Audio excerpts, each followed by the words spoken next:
The first thing she felt was the heat coming up off the asphalt. It was the kind of August heat Atlanta gets, the kind that wraps around her ankles and climbs slow, and Tamira stood in it without moving because she could not feel her legs. Devin was in the wheelchair beside her. The orderly had rolled him out into the discharge zone and then stepped away to let them have their moment.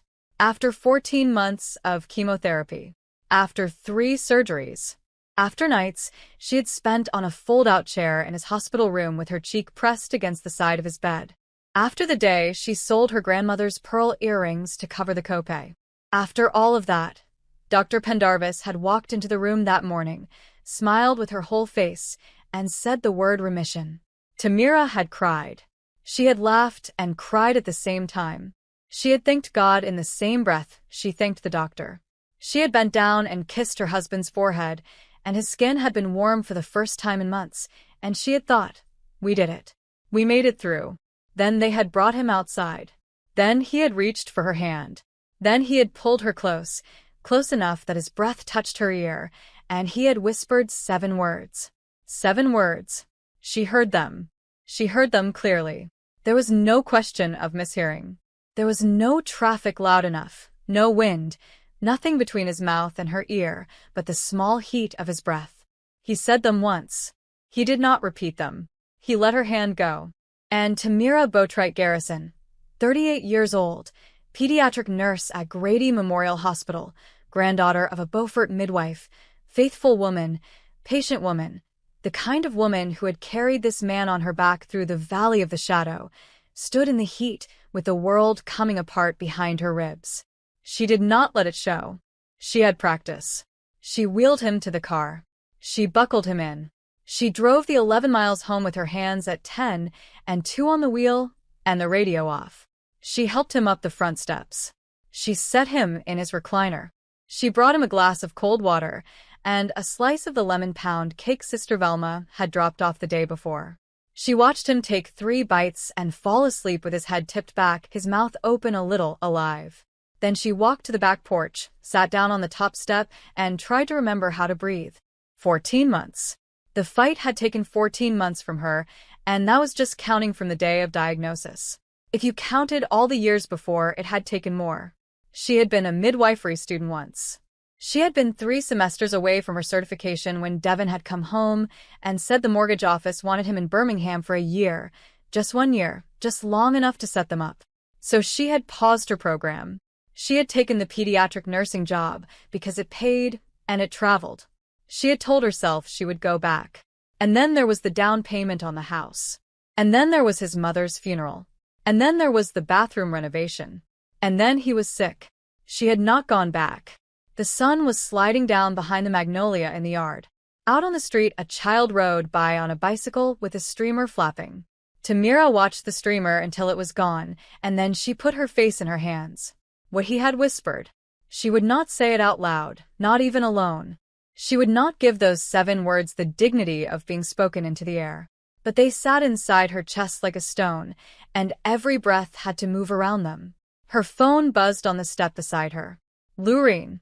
Her sister. Tamira looked at the screen and did not answer. It buzzed again a minute later. Lureen again. Tamira let it go to voicemail. The 3rd time it rang she picked up because Lureen would keep calling until midnight if she did not, and Tamira did not have the energy for that. He came home today, right? Lureen said. No hello. Lureen never said hello. Yes. You okay? I'm tired. You sound funny. I'm tired, Lureen. There was a small silence on the line. Lureen had a way of listening through a silence the way other people listen through words.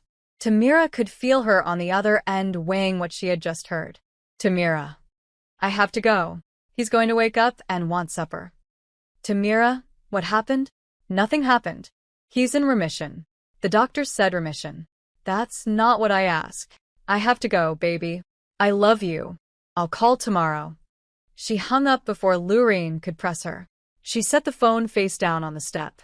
The cicadas had started up in the trees, that long shimmering sound that Atlanta evenings carry, and Tamira sat with her hands in her lap and let the dark come down on her. Inside the house, Devin shifted in his recliner and made a soft sound in his sleep. The man she had married. The man she had nursed back from the edge of the grave. The man whose breath had touched her ear in the parking lot an hour ago.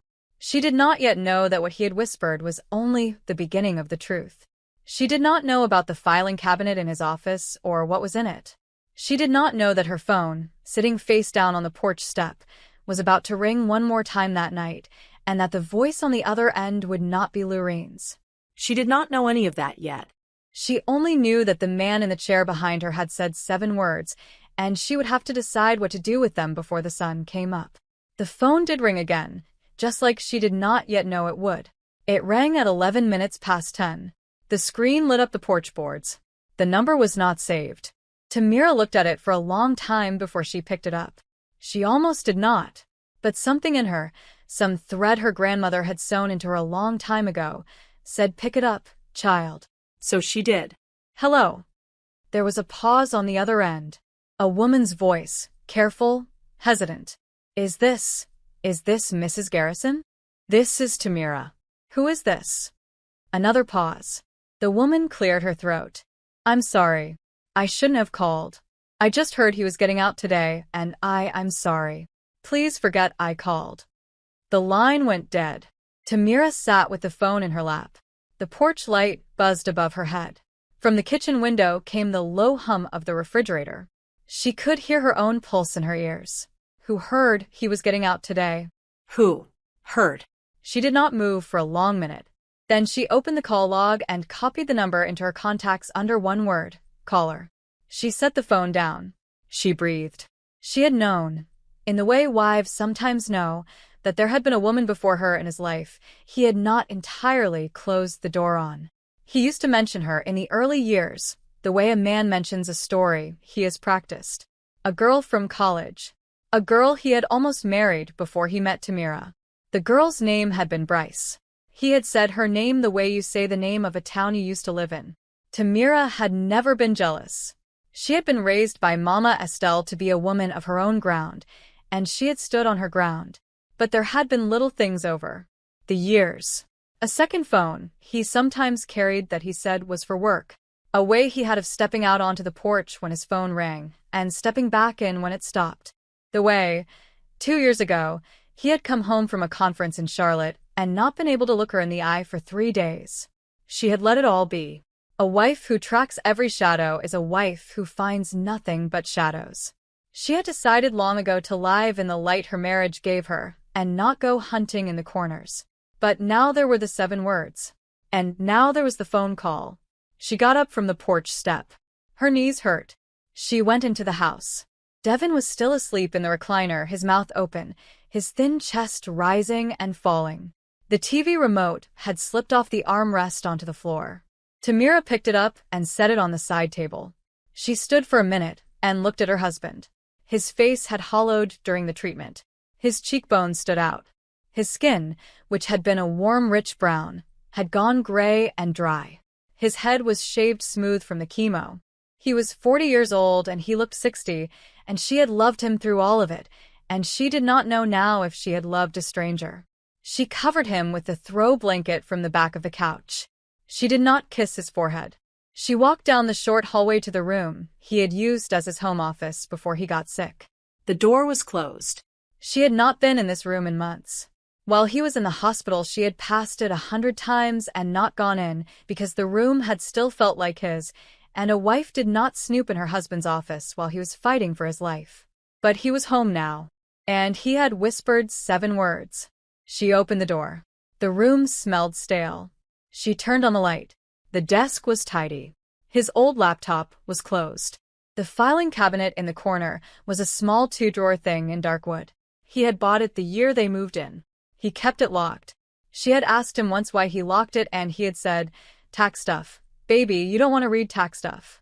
She stood in front of it now. She tried the top drawer. Locked. She tried the bottom drawer. Locked. She knew where the key was.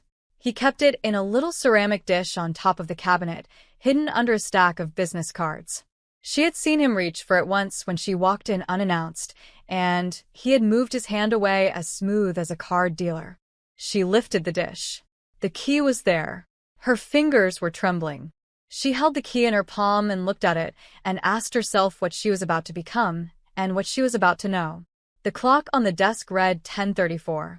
Outside, a car passed on the street. Somewhere in the kitchen, the ice maker dropped a fresh load of cubes into the tray. She put the key in the lock. She did not turn it. She stood there with her hand on it for what felt like an hour, but was probably 20 seconds. And then, very quietly, she put the key back into the dish. She put the dish back on top of the cabinet. She turned off the light. She closed the door. Not tonight, she said to herself. Not tonight while he is breathing in there, in that chair. Tonight, she would let him be a man recovering from cancer. Tomorrow or the next day or the day after that, she would decide. She went into the bedroom they had not shared in 14 months because of his treatment, and she laid down on the side of the bed she had not used either, because lying on her own side felt too much like a confession she was not ready to make. She closed her eyes. The phone was on the nightstand. She had brought it in with her. She had not deleted the unknown number. It sat there in her contacts now, glowing softly through the dark, under the one word she had given it, caller. It did not ring again that night. But she lay awake until almost 3 a.m, listening for it. 3 days passed. Devin slept most of them. He was weak in the way men are after a long fight, and Tamira moved through the house the way a nurse moves through a ward, quiet and efficient and present without being seen. She fixed his soft food. She measured his pills. She helped him to the bathroom. She did not open the office door. On the 4th morning, her phone rang at 6:12. She was already up. She had been up since 5 because she did not sleep through the night anymore, and there was a particular hour in the early morning when the house was so quiet she could hear the cicadas in the magnolia tree. She looked at the screen. The name said Mama Estelle. She picked up on the first ring.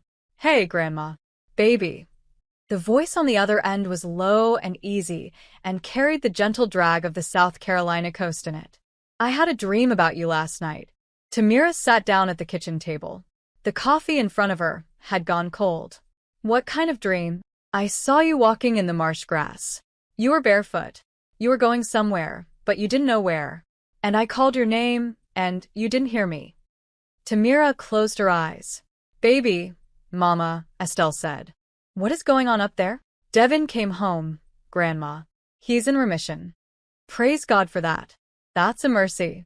Yes, ma'am. There was a pause. Mama Estelle had a way of letting silence carry meaning the way a river carries leaves. Tamira waited. Tamira, her grandmother said. When you coming home? The kitchen got blurry. Tamira put her hand over her eyes and let the tears come, quiet, because Devin was sleeping in the next room. Grandma, she said. You hear me, baby? When you coming home? I don't know. I don't know, Grandma. He just got out. I can't leave him. Mama Estelle did not argue. She never argued. She only said her piece and let you walk to it in your own time. Well, when you ready, the house ready, the marsh ready. Miss Coretta ask after you every Sunday. Yes, ma'am. And, baby. Yes, ma'am. Whatever's heavy on you, set it down for a minute, even if you have to pick it back up. Set it down. Tamira wiped her face with the back of her hand. Yes, ma'am. I love you, child. I love you too, Grandma. The line clicked off.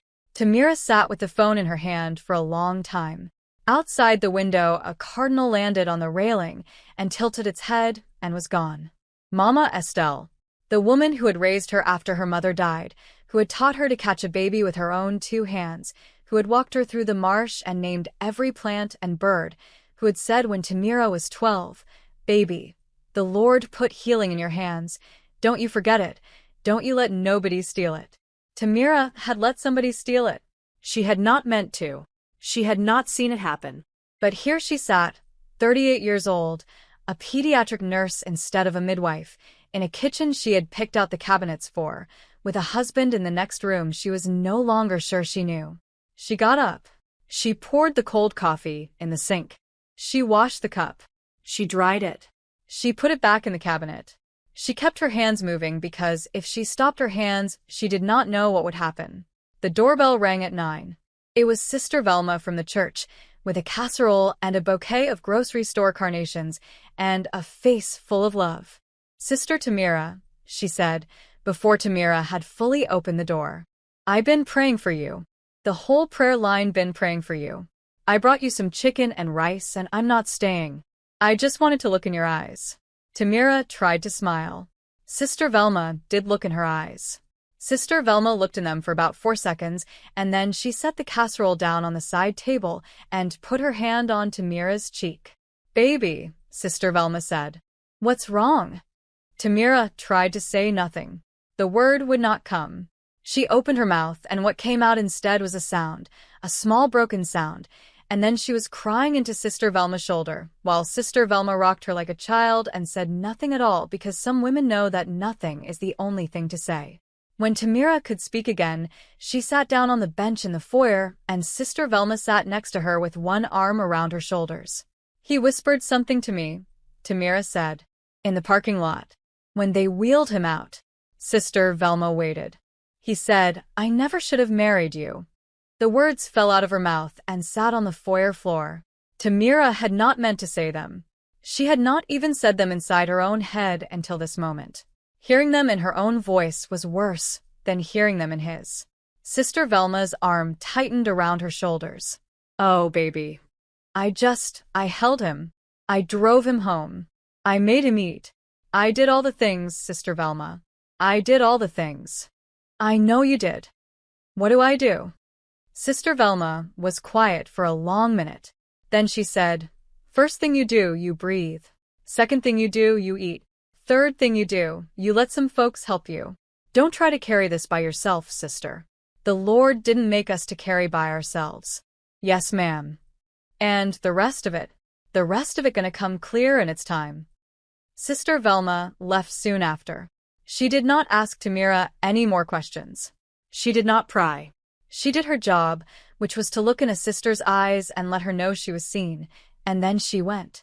Tamira sat in the foyer with the casserole on her lap and looked at the closed door of the office down the hallway. That afternoon, while Devin was sleeping, she walked down the hallway, opened the door, took the key from the ceramic dish, and unlocked the top drawer of the filing cabinet. The drawer rolled out. What she saw inside it made her sit down very slowly on the office floor. To understand what was in the drawer, you have to understand the year before. A year ago, in the September before he was diagnosed, Devin had come home from a conference in Charlotte and would not look at her. Tamira had not pushed. She had given him space. She had thought maybe his job was wearing on him. She had made him his favorite supper, smothered pork chops with the gravy he liked, and she had let the quiet between them stretch. A week after that conference, he had told her he wanted to take a trip alone. Just a weekend. Just to clear his head. He had gone to a cabin in the North Georgia mountains. He had come back Sunday night and gone straight to the office and closed the door, and she had heard the filing cabinet drawer open and close. A month after that, he had started complaining about stomach pain. 2 months after that, the diagnosis came down. Stage 3 colon cancer. And Tamira, who had loved him for 15 years, who had built a life with him, who had given up her midwifery program for him, had walked into that hospital room and held his hand and told him, "We're going to fight this together," and she had meant every word. He had cried. He had told her he loved her. He had told her he did not deserve her. She had thought he was just scared. Now, sitting on the office floor with the drawer rolled out in front of her, she understood what he had meant. The drawer was neat. He was a neat man. There was a hanging folder labeled mortgage. There was a hanging folder labeled insurance. There was a hanging folder labeled 2023 taxes. There was a hanging folder labeled personal. She opened personal. Inside it was a manila envelope. The envelope was not sealed. The flap was tucked in. She pulled it out and set it on her lap. She knew what was in it before she opened it. She knew the way you know the shape of a thing in the dark before you turn on the light. She opened it anyway. The papers inside were stapled in the top left corner. They were on the letterhead of a Charlotte law firm. The first page said petition for dissolution of marriage at the top in bold letters. The petitioner was listed as Devin L. Garrison. The respondent was listed as Tamira B. Garrison. The date at the bottom of the page was September 14th of the year before, 2 weeks after the Charlotte conference. 8 weeks before the diagnosis. The papers were not signed. They had never been filed. But they had been drafted. They had been prepared. They had been waiting in this drawer for a year and 3 months while she sat by his hospital bed and held his hand. Tamira read the petition all the way through. She did not skip a line. She read the part where he asked for half of their savings. She read the part where he asked for the house to be sold and the proceeds split. She read the part where he checked the box that said irreconcilable differences. She read the part where, on page 4 in a paragraph about the future, he listed an address in Charlotte. A condominium. The unit number ended in 14. She put the papers back in the envelope. She put the envelope back in the folder. She put the folder back in the drawer. She rolled the drawer shut. She locked it. She put the key back in the dish. She walked out of the office. She walked down the hall. She walked into the living room. Devin was still asleep in the recliner. He looked small. He looked old. He looked like a man who had been through a war. Tamira stood and looked at him for a long time. Then she went to the kitchen and made him chicken broth because he needed the salt and the warmth, and she carried it in on a tray with a saltine cracker on the side, and she set it on the side table next to him. "Devin," she said gently. "Devin, baby, wake up. You need to eat something."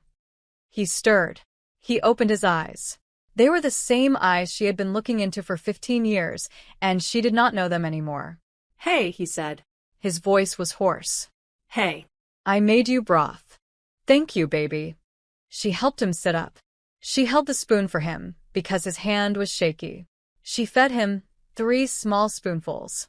She wiped the corner of his mouth with a napkin. He looked up at her. His eyes welled. "Tamira." "Yes." "I have to tell you something. Eat your broth first." "Tamira." "Devin." Her voice was very calm. She did not know where the calm was coming from. "Eat your broth first. There will be time for everything else." He ate 4 more spoonfuls.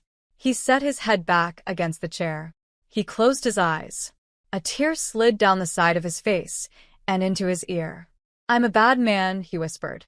"Hush," Tamira said. "I'm a bad man and you don't know." "Hush, Devin." She sat with him until he fell asleep again. She wiped the tear off his cheek. She took the empty broth cup back to the kitchen and washed it. That night she did not lie down. She sat in the kitchen with the light off and watched the moon move across the linoleum floor. She did not cry. She did not pray. She just sat with the truth and let it settle into her bones and waited for the morning. By the time the sun came up over the magnolia, she had decided 2 things. The first was that she would let him tell her himself. The second was that whatever he said and whatever he did, she was not going to break. She did not yet know what she would do after that. But 2 decisions were enough for one night. She got up. She made coffee. She heard him stirring in the living room. She fixed her face into the face he was used to seeing, and she walked in to meet him. He waited 2 more days. Tamira knew he was working up to it. She could see it in the way he picked at his eggs, in the way his eyes followed her around the kitchen, in the way he tried to take her hand when she walked past his recliner and then let his hand fall when she did not stop. She did not make it easy for him. She did not make it hard either. She just kept being who she had always been, the woman who fixed the meals and changed the sheets and gave him his pills on time, and she let him come to her. On the 3rd morning, he asked her to sit down. It was a Saturday. The light through the kitchen window was the soft, early kind. Tamira had made grits and turkey bacon and a sliced peach. She had set his plate in front of him at the dining room table because he had said he wanted to eat at the table for the first time since coming home. He was up. He was dressed in a clean t-shirt and sweatpants. He looked a little stronger. "Sit down, baby," he said. "Please, sit down." She sat down across from him. She folded her hands in her lap. He pushed his plate away. He looked at her. His eyes were wet already. "I have to tell you something," he said. "Okay." "Tamira." "I'm listening, Devin." He took a breath. He let it out. He took another breath. "Before I got sick," he said, I was planning to leave you." She did not flinch. She did not blink. She had had 3 days to prepare her face for this sentence, and her face held. He looked at her like he expected her to cry. When she did not cry, he looked confused for a moment, and then he kept going. "There's a woman," he said, Bryce. From college. She and we never lost touch. Not all the way. And last year in Charlotte at that conference I saw her. We made a mistake. And then it wasn't a mistake anymore. I made a plan. I drew up papers. I was going to ask you for a divorce in November. November of last year. Yes. You drew up the papers in September. He stopped. He looked at her.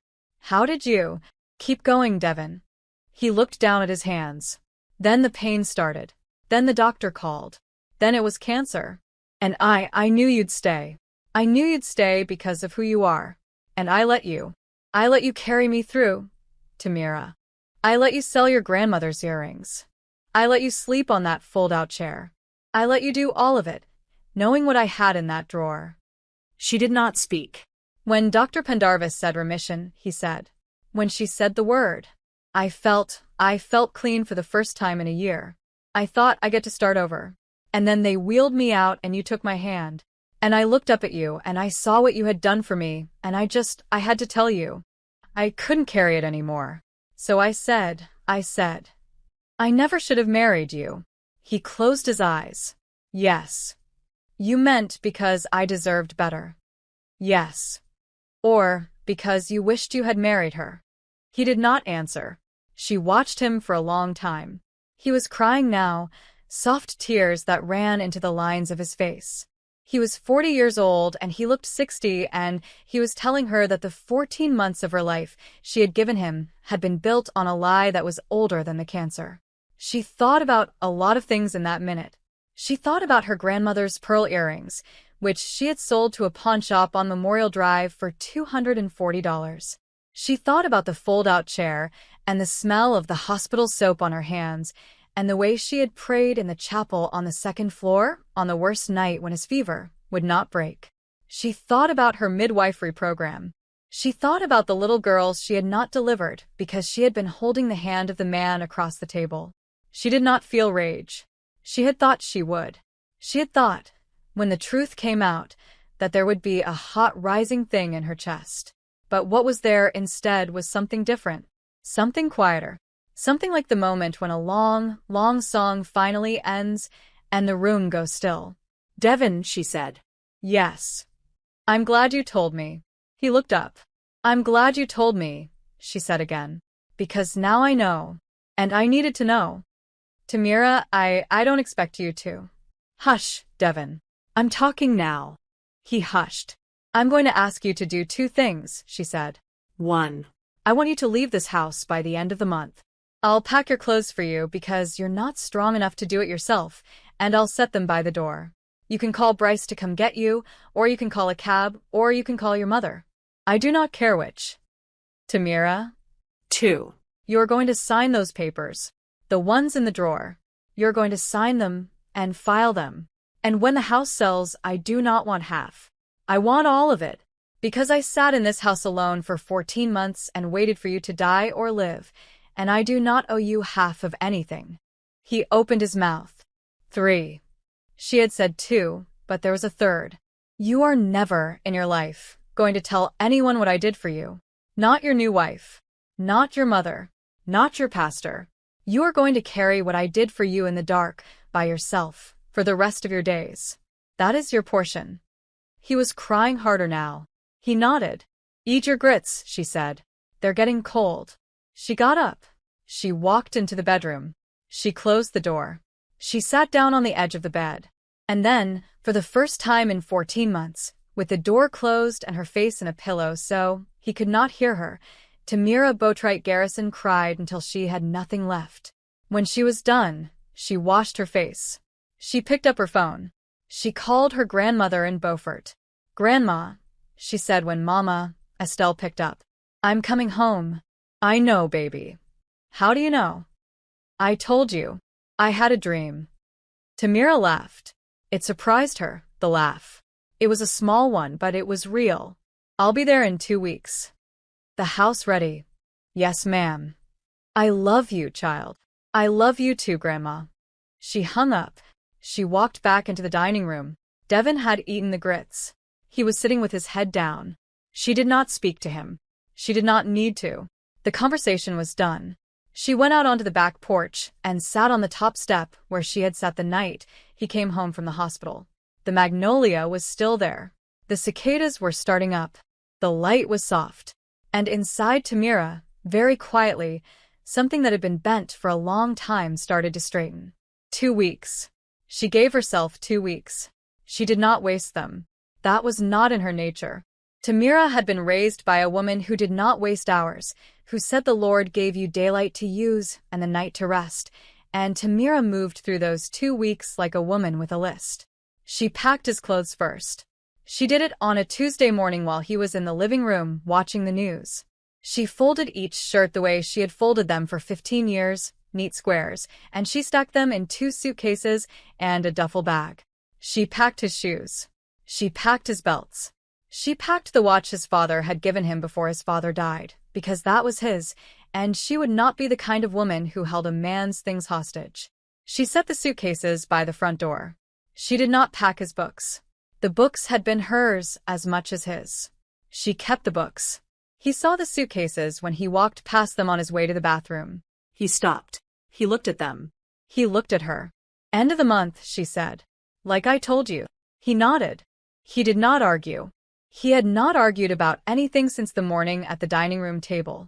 He moved through the house like a guest now, a polite guest, and Tamira had stopped feeling anything when she passed him in the hallway. That was a small grace, the not feeling. She had not asked for it. It had come to her anyway. She called the law firm in Charlotte herself. She used the number on the letterhead. She told the paralegal who answered that the papers her husband had drafted a year ago were going to be signed and filed within the week, and she wanted them to know to expect the filing. The paralegal was kind. The paralegal said, "Ma'am, are you all right?" Tamira said, "Ma'am, I am better than I have been in 15 years, and the paralegal had laughed, surprised, and said, "Well, all right then." She called her supervisor at Grady Memorial. She said she would not be coming back after her family leave. She thanked her supervisor for 15 good years.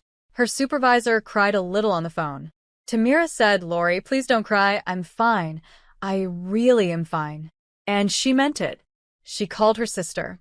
Lurene answered on the first ring. "What?" "I'm leaving him." There was a silence on the other end of the line. Then Lurene said, "Where are you?" "At home." "He's in the living room." "I'm coming over." "Don't." "I'm coming over." Lurene arrived in 22 minutes. She was younger than Tamira by 4 years, sharper, faster, and she came through the front door like a small storm in heels. She did not look at Devon. She walked past him in the living room like he was a piece of furniture and went straight to Tamira in the kitchen and put her hands on Tamira's shoulders and looked her in the face. "You sure?" she said. "I'm sure." "You need me to put him out tonight." "No, baby. End of the month." "I told him end of the month." Tamira. Lurene. Lurene looked at her sister for a long moment.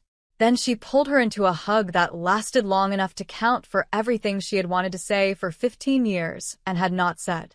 When she let go, she said, "Pack your boxes. We're driving to Beaufort together." "I already cleared my calendar." "You did not." "I did. I moved every event for the next 10 days. I have an assistant. She earns her keep. Now where are the boxes?" Tamira did not argue.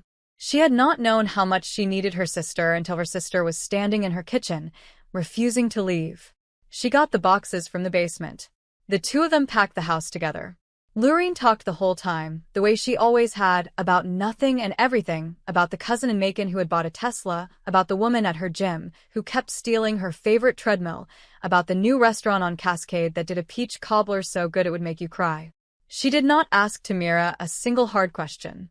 She just talked and Tamira packed beside her and felt the weight she had been carrying for 14 months lift one box at a time. On Friday morning, before they left, Tamira walked through the house one more time. She walked into the bedroom they had shared. She had loved this room once. She had picked out the curtains. She had painted the trim herself. She stood in the doorway and looked at it and said quietly, "Thank you for what you were," and she closed the door. She walked into the kitchen. She had cooked 5,000 meals in this kitchen. She had hosted Thanksgiving here 3 times.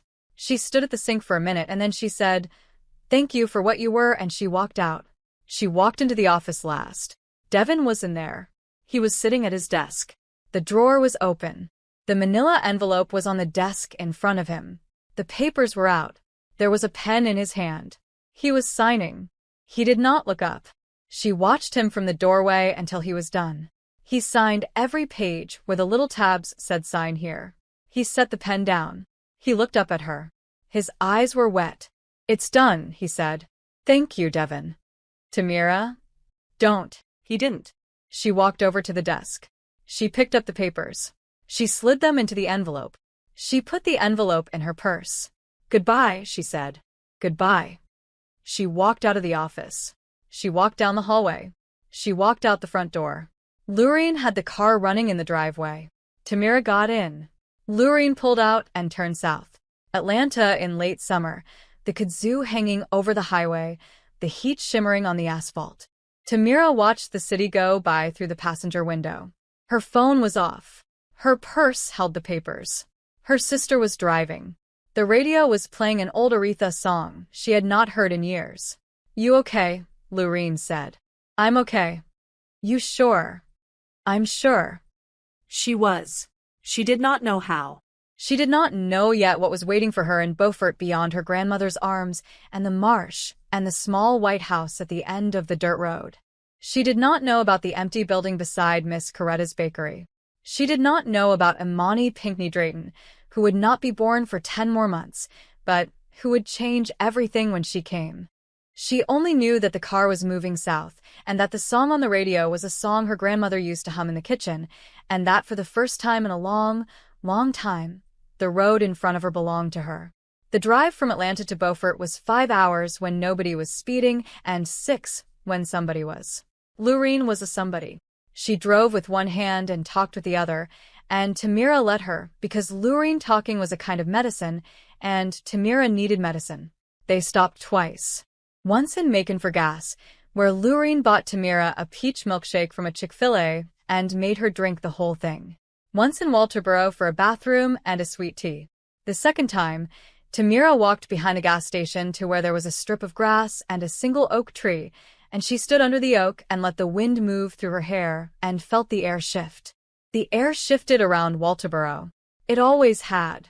Tamira had felt it as a child, when her father had driven her down to her grandmother's for the summer, every June, every July, every August. Somewhere just past Walterboro, the trees changed, and the smell of the air changed, and the light changed, and you knew you were in the low country. You knew you were close to the marsh. You knew you were close to home. She got back in the car. They came into Beaufort just after 7. The sun was over the Coosaw River, and the water was on fire with it. They drove through town, past the old houses with the wide porches and the long shutters, past the bakery on Bay Street that Tamira had not seen in 3 years, past the church where she had been baptized at 12 years old. Lureen took the turn onto the back road that led out to the family land. The road went from pavement to gravel to dirt. The marsh opened up on the left side. The grass was tall and green and yellow at the tips, and the salt smell came in through the windows, and Tamira closed her eyes for 1 second and let it come. The house was small and white. It had a tin roof. It had a wide porch with 2 rocking chairs on it. It had been built by her grandfather, Eldridge Boatwright, in 1962, the year he came home from his work in Charleston and decided he was done living in another man's town. He had built the house with his own hands. The porch boards still bore the marks of his hammer. Mama Estelle was sitting in the rocker on the right. She was wearing a faded yellow house dress and a kerchief tied around her hair. She did not stand up when the car pulled into the yard. She just looked at the car, and then she looked at her 2 granddaughters, and her face opened up in a slow, wide smile, and she said, "Lord, Lord, you got here." Tamira got out of the car. She walked up the steps. She did not run. She walked like a woman walking to the place she had been trying to get back to her whole life. Mama Estelle stood up. She was a small woman now, smaller than Tamira remembered, but her arms were strong when she wrapped them around her granddaughter.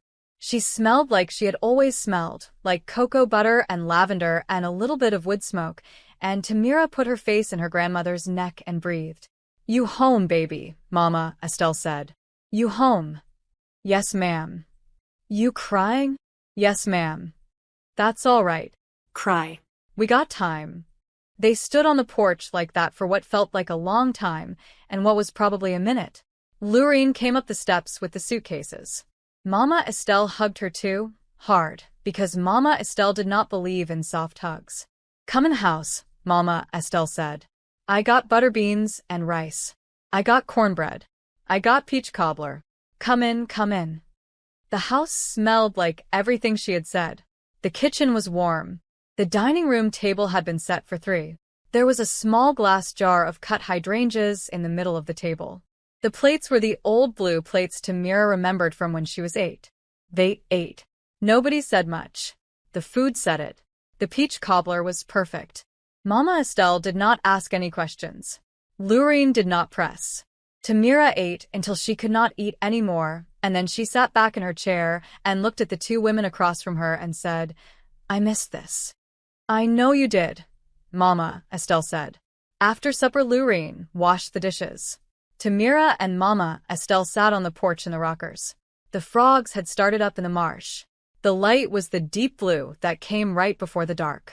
Grandma, Tamira said, I want to deliver babies again. Mama Estelle did not look surprised. She did not look anything. She just rocked. I have my schooling done. I never sat for the licensing exam, but I have the schooling. I could sit for it in the spring. If I started studying now. I want to come home, Grandma. Not just for now. Home. I want to live here. I want to work here. Are you going to say anything? Mama Estelle smiled. Baby, I've been waiting 15 years for you to come back to this porch and tell me what you just told me. I am not going to interrupt you. Tamira laughed. The laugh broke open something in her chest that had been closed. There's a building, Mama Estelle said. Next to Coretta's bakery on Bay Street. Used to be the dry cleaners. Been empty 4 years. Coretta owned the building. I remember it. You think she'd. Baby, you go talk to Coretta in the morning. You let me worry about what Coretta will and won't do. You go to bed now. You've been on the road all day. Yes, ma'am. She went to bed. The room they had given her was her old room from her summers as a child. The same quilt was on the bed. The same lace curtain hung in the window. The marsh wind came in through the window and moved the curtain, and Tamira lay on her back with her hands folded on her chest and listened to the frogs and the cicadas and somewhere a bullfrog deep in the reeds, and she thought, this is the first night in 14 months I am going to sleep without dreaming about a hospital. She closed her eyes. She did not dream about a hospital. She dreamed about a little girl with her hair in 2 puffs, running through marsh grass with bare feet, laughing. She did not know yet who the little girl was. She would know soon. Miss Coretta Pinckney's bakery sat on Bay Street between the old hardware store and a building that used to be a dry cleaner's and was now an empty storefront with brown paper over the windows. The bakery had been there since 1978. Coretta had inherited it from her mother. The smell of yeast and cinnamon came out of the door every morning at 6 and stayed in the air on Bay Street until past 10. Tamira walked in at 8:30. The bell over the door jingled. Miss Coretta was behind the counter with her sleeves rolled up to her elbows and flour on her arms. She looked up. She squinted. She set down the rolling pin. Lord have mercy, she said. Is that little Tamira Boatwright? Yes, ma'am. Get over here. Tamira got over there. Miss Coretta came around the counter and hugged her tight enough to leave flour on her shirt and did not apologize for it. Sit down, baby. Sit down. Estelle called me last night. Yes, ma'am. I've been thinking about you since. Yes, ma'am. Miss Coretta sat down across from her at the little round table in the front window. She folded her hands on the table. Her hands were strong and brown and lined and beautiful. Your grandmother says you want to come home and catch babies. Yes, ma'am. Tell me about it. Tamira told her. She told her about Grady Memorial and the pediatric ward, which she had loved, but which was not the work her hands had been made for. She told her about the program she had not finished. She told her about the exam she was going to sit for in the spring. She told her about the kind of place she wanted to build. Not a hospital, not even a clinic. A space. A space where Black women in the Low Country could come and labor and birth in peace and dignity, with hands that knew the work, in a room that smelled like home instead of antiseptic. A space where a grandmother could be in the room, where a woman could squat on the floor, if she wanted to, where the music could be whatever the mother wanted it to be. A space her own grandmother could come consult in. A space Lurene could run. Lurene, the sister, Miss Coretta said. Yes, ma'am. She has an event company in Atlanta. She knows business. She knows people. She would handle the side of it I cannot handle. Miss Coretta nodded slowly. She looked at Tamira for a long time. Then she got up. She walked behind the counter. She came back with a ring of keys. She set the keys on the table between them. The building next door, she said. I own it. Has been empty 4 years. Last man who tried to rent it was going to put in a vape shop. I told him to get out of my sight. Tamira looked at the keys. It needs work, Miss Coretta said. The roof is mostly fine. The plumbing needs a hand. The floors are original heart pine, which is a blessing. There are 4 rooms downstairs and 3 rooms upstairs. There's a back garden that hasn't been touched in 4 years but used to have figs and a peach tree. Miss Coretta, I'll sell it to you for $1. Tamira opened her mouth. And a promise. Tamira closed her mouth. The promise is when my granddaughter has her baby, you catch it. She's due in 8 months. She lives over in Port Royal with her husband. Her name is Taika. She wants to do it at home. She's been telling me about it for 6 months, and I have been telling her, child, you need a midwife you can trust. And then you walked in my bakery this morning. Tamira's eyes filled up. She did not stop them. The tears just came. $1 and a promise, Miss Coretta said. What do you say, Tamira Boatwright? Yes, ma'am. Yes, ma'am, what? Yes, ma'am. $1 and a promise. All right then. They walked next door. Miss Coretta unlocked the front door. The brown paper crackled. The bell above the door, which had not rung in 4 years, rang once.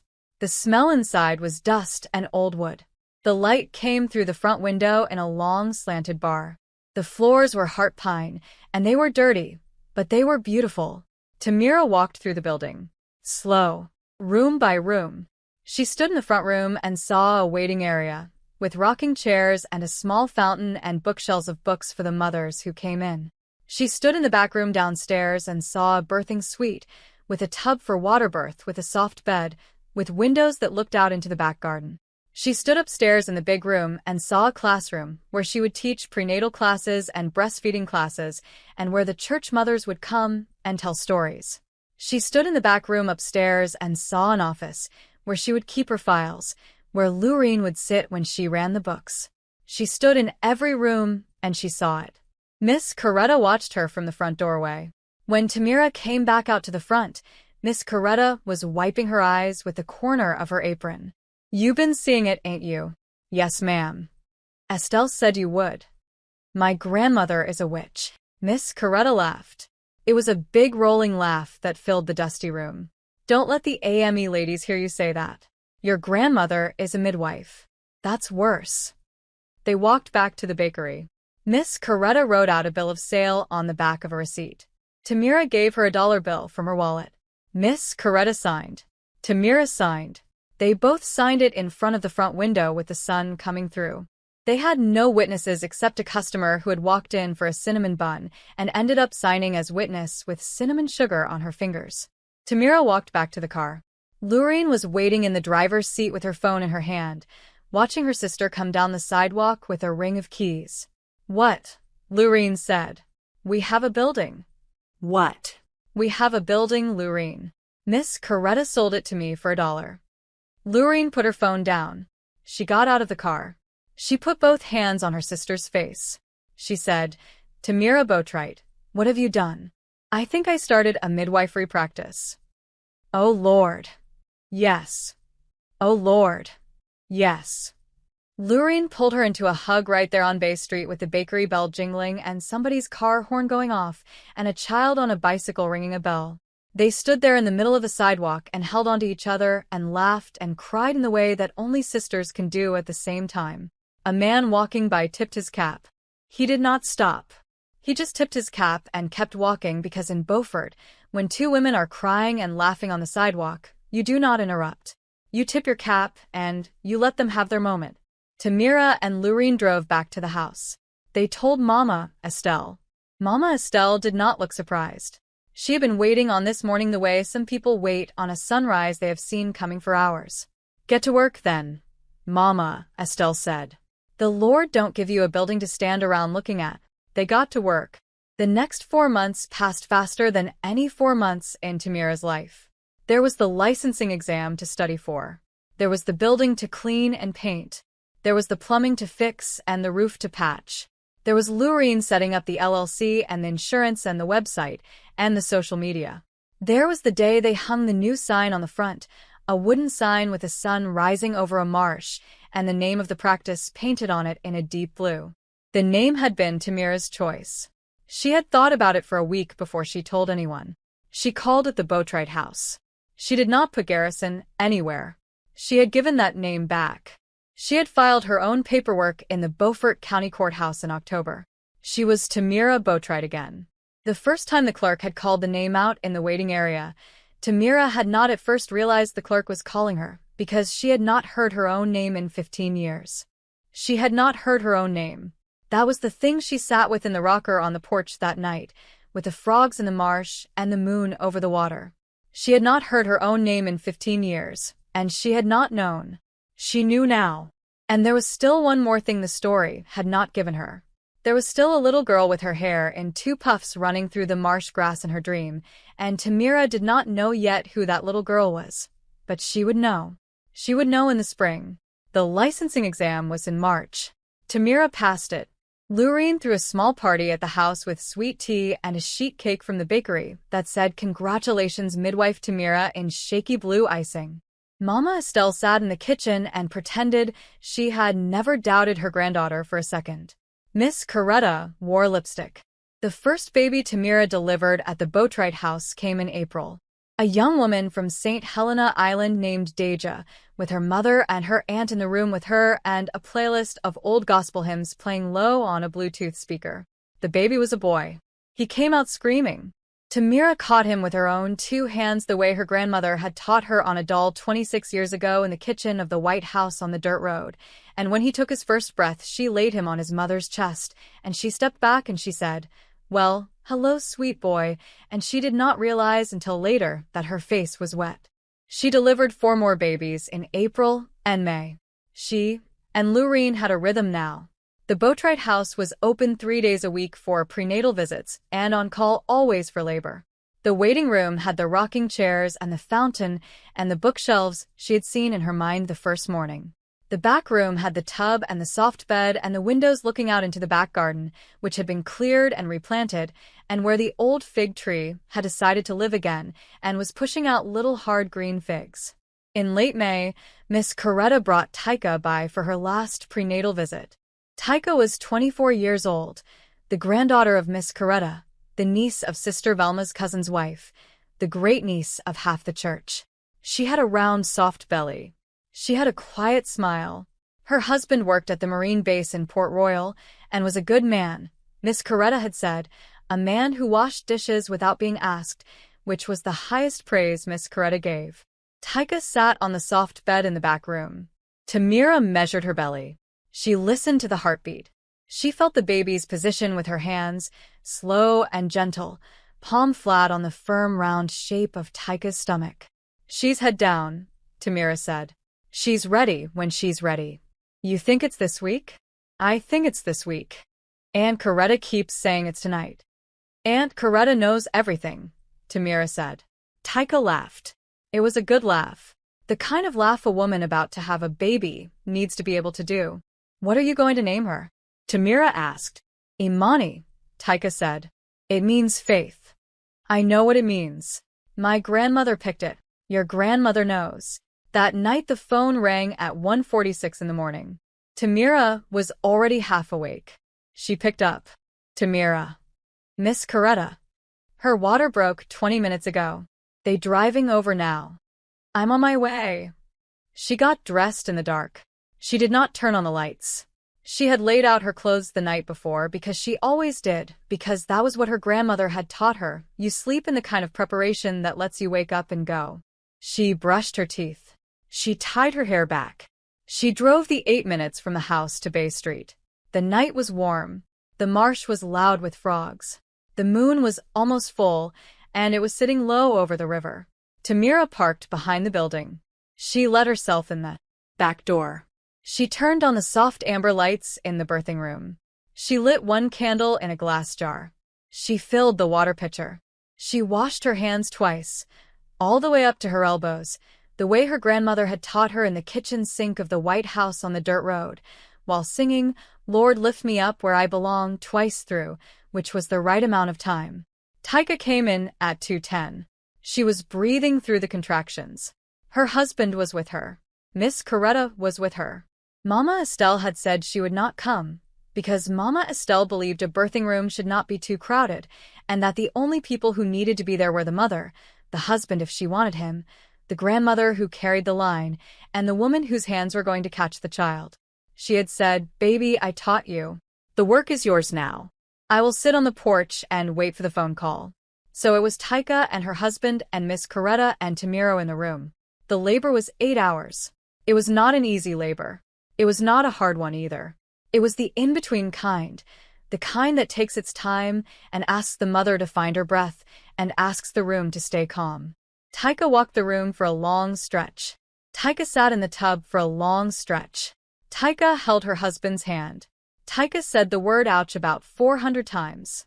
Tamira moved around her, slow, patient, watching, checking, listening. She did not say much. The room said it.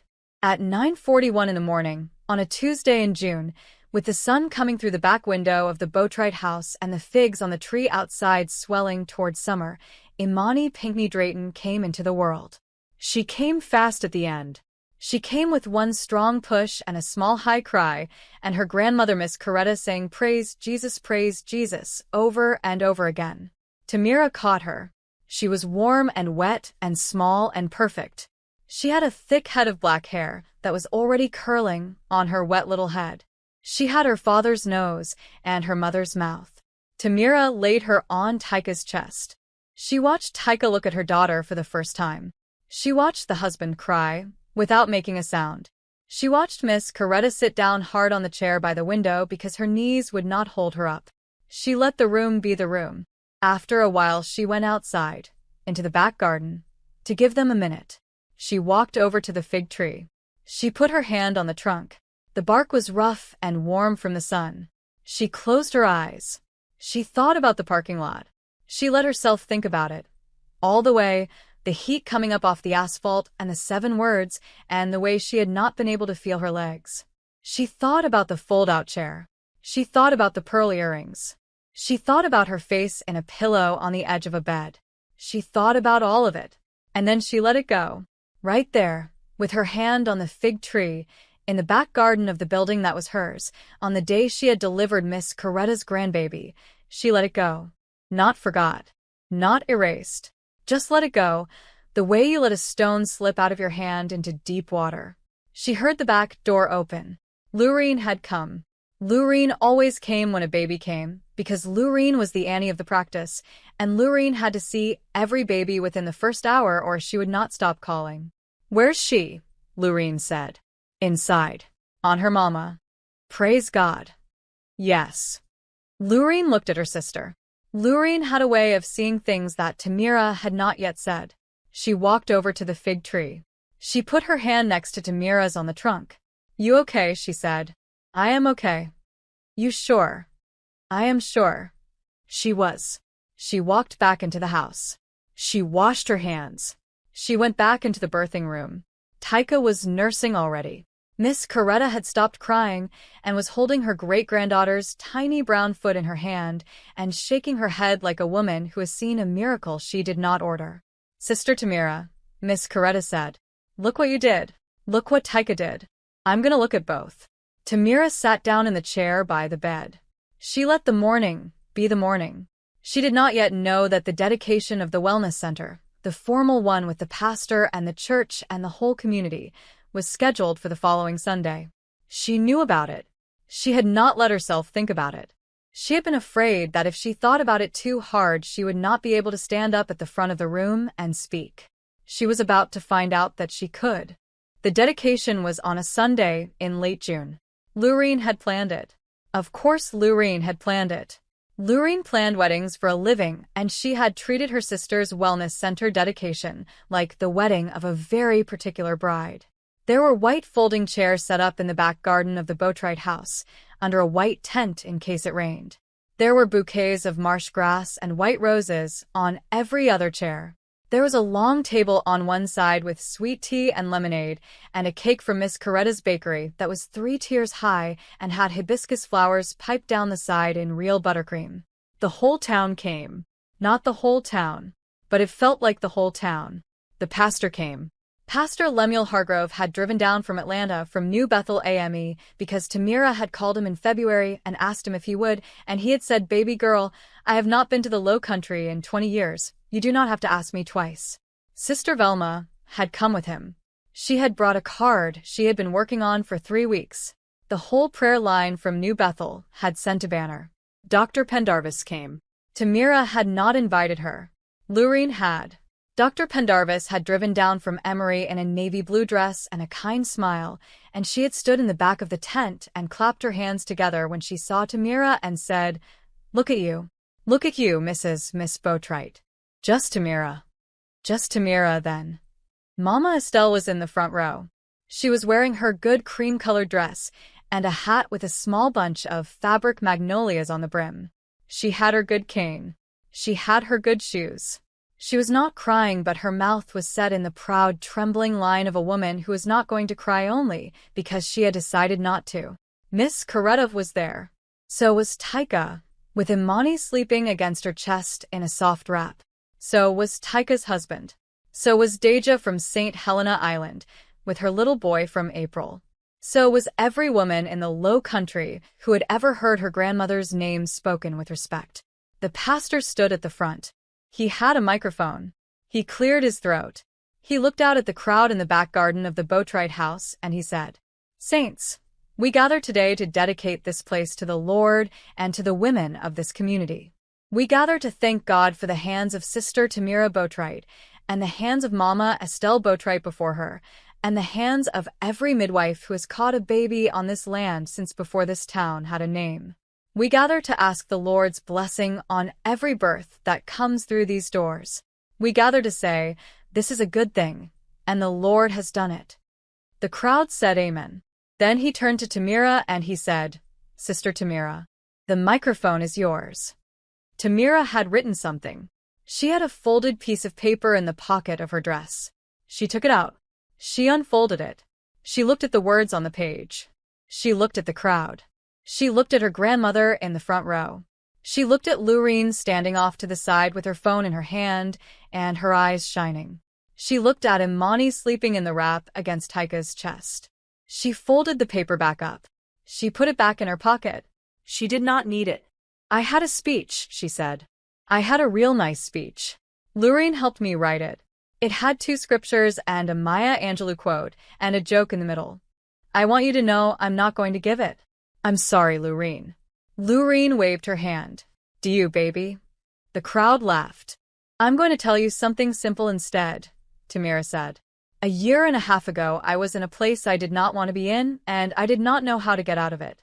I had given a lot of myself to a life that was not asking me to be myself. I had forgotten my own name. I had forgotten the work my hands were made for. I had forgotten that the Lord had put healing in me when I was a girl on this dirt road, in this town, in this marsh with my grandmother." She looked at Mama Estelle. Mama Estelle was looking back. The fabric magnolias on her hat trembled. "I came home," Tamira said. "I came home because I had nowhere else to go. And what I found when I got home was that home had been waiting for me. The marsh had been waiting for me. The fig tree in the back garden had been waiting for me. Miss Coretta had been waiting for me. My grandmother had been waiting for me. The babies who were going to be born in this building had been waiting for me." She paused.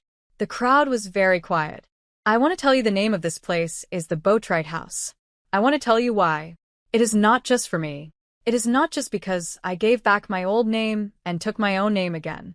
It is because my grandfather Eldridge Botry built the house I grew up summers in with his own hands in 1962, and my grandmother Estelle Botry caught babies on this land for 45 years before me, and the work that is done in this building is built on their backs.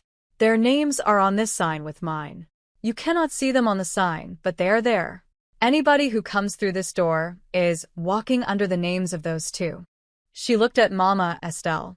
Mama Estelle had given up on not crying. That's it, Tamira said. That's my speech.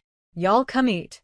The crowd burst into a sound that was half applause and half laughter, and half something else, the something else being the noise a black church makes when the spirit shows up.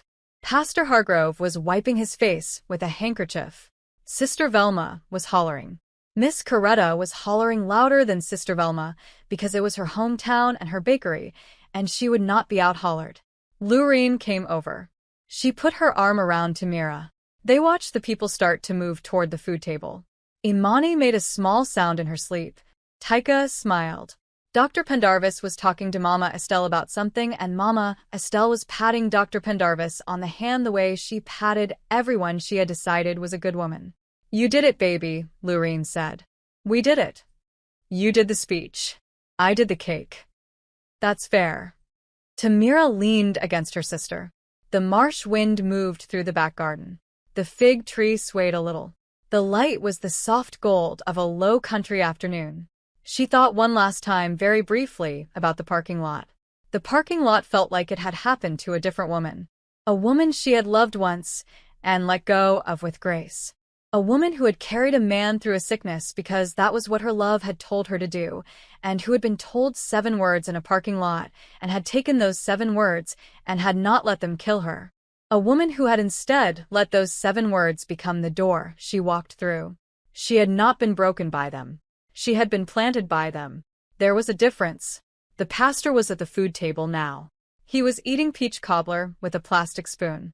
Mama Estelle was telling a story to Dr. Pendarvis. Lurene was checking on the cake. Taika was rocking Imani. Tamira stepped away from her sister for a minute. She walked over to the new wooden sign at the front of the back garden. The sign that said the Botryte House in deep blue letters under a painted sun rising over a marsh. She put her hand on the post. She had once whispered 7 words back at the words her husband had whispered to her in a parking lot in August. She had whispered them to herself, in the dark, after he had eaten his grits and gone to bed.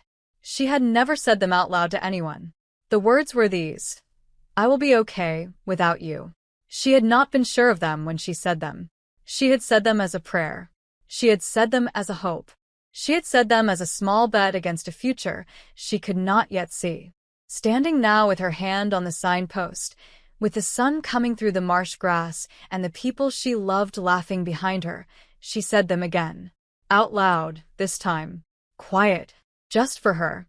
I am okay without him. She was. The wind moved. The figs on the tree by the back fence swelled toward ripening. A child's voice called from the food table, asking for more cake. Tamira turned around and walked back toward her people. She had work to do. She had babies coming. She had a sister who needed help with the cake. She had a grandmother who was about to start telling a story she had told 20 times and would tell 20 more. She had a life. A whole life. It had been waiting for her in the marsh the whole time.